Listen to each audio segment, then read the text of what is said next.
Today's social media segment is brought to you by South Louisiana Bank. It's better when we bank together. Weights and Downer, attorneys at law. Terrebonne Ford, built Ford tough.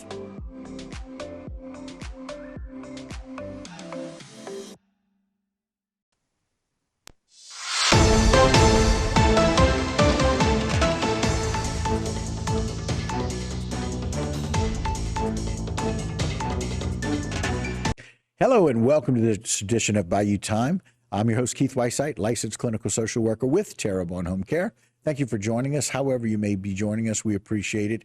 And a lot of times there are things that go by when we maybe just don't recognize the people that we need to.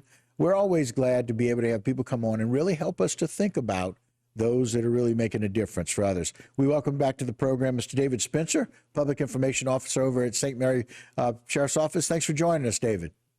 Oh, thanks for having me.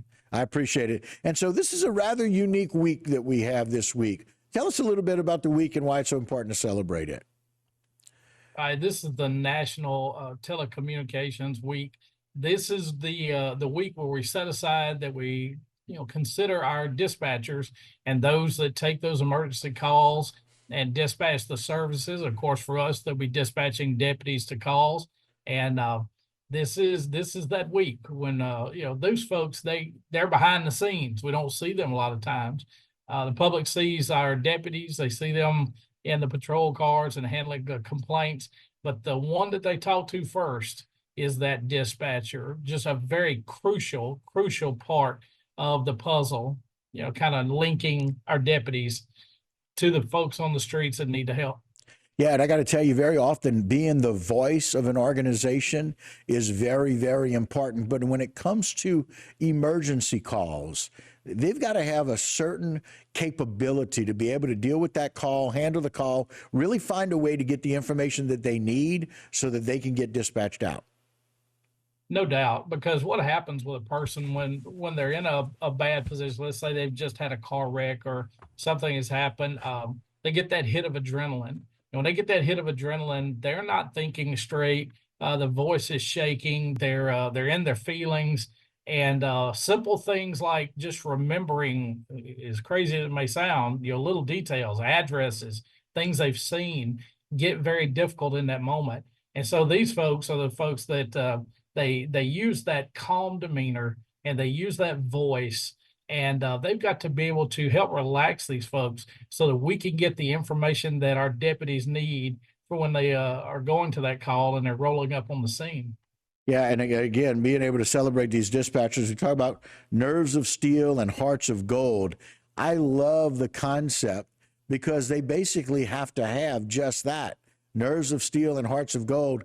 They've got to be able to identify and empathize with who they're dealing with, and at the same time have nerves of steel to deal with whatever it is that call is going to say.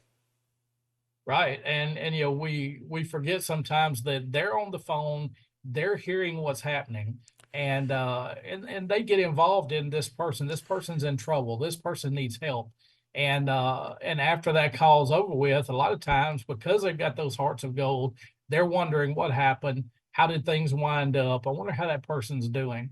A lot of our ladies that are dispatchers are also family people. They're moms. They have their own kids at home.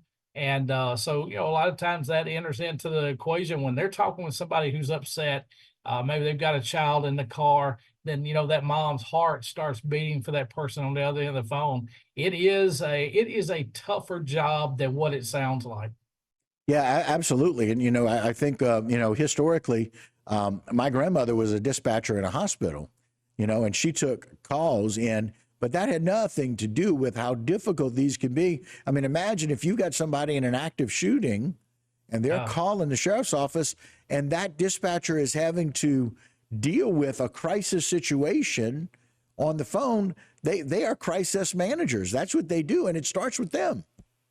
No doubt. And, it's very important that they wade through those emotions with that person and that they calm them down to the point, de-escalate them to the point that they can get that crucial information, because our deputies rolling up, and not really knowing what's going on, and getting the only information that he or she is getting comes from that dispatcher, and the only information they've got comes from that person on the phone. And it's absolutely imperative, if there are weapons on the scene, if there's more than one party on the scene that's upset and there's a conflict, any little detail that they can get, that they can go ahead and let our deputies know before they roll up on that active call, is crucial. And they do a great job with it. We're very proud of our ladies that are our dispatchers. And it's 24/7. They have to be able to take those calls 24 hours a day, 7 days a week. It never turns off. And like you said, a lot of them are mothers, a lot of them are family people, and they've got their lives as well. And it seems like you've got a really dedicated bunch there. We do. And, and what makes it difficult for them, being moms, a lot of things make it difficult for them, but they may work these days this week, and then the shift moves, because they're 12-hour shifts. So our ladies work 12-hour shift, then they go home for 12 hours, then they come back for 12. And then, you have a couple of days off, and those days that you work and those days that you're off change from week to week. So, they're masters not only at talking with folks, but they're masters of juggling a very busy schedule. Yeah, as we have just a little bit of time left here, I didn't know in some final thoughts that you had about being able to really thank these dispatchers and what they do. Yeah, they're out of sight, and unfortunately, a lot of people think out of sight, out of mind. We definitely love our dispatchers, and I know that the other police departments and sheriff departments around, they feel the same way. We understand that their job is absolutely a crucial. I keep using that term because it has to happen, and it has to happen well. And our ladies get the job done for us, and they're the lifeline to those deputies when they're going to those calls. So we appreciate them deeply. We want to share that same sentiment. So we appreciate their time. Appreciate your time as well as we celebrate this Telecommunications Week this week. Thanks again for your time today, Dave. No problem. Thank you for having us. Yes, sir. All right. And that will do it for this particular segment. Don't go anywhere. A whole lot more right here on Bayou Time.